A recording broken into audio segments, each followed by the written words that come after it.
At sa buong mundo, ito ang balita.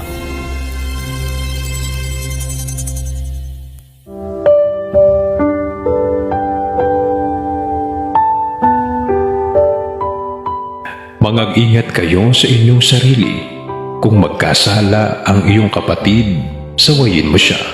At kung siya'y magsisi, patawarin mo siya. At kung siya'y makapitong magkasala sa isang araw laban sa iyo, at makapitong magbalik sa iyo na sasabihin, pinagsisisihan ko, patawarin mo siya.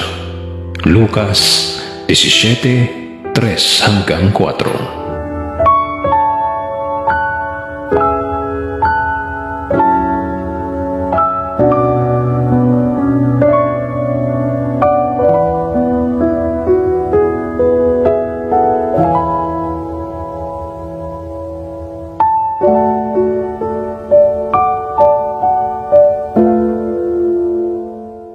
Sa ngalan ni Kuya Daniel Razon, ako si Mon Hocson.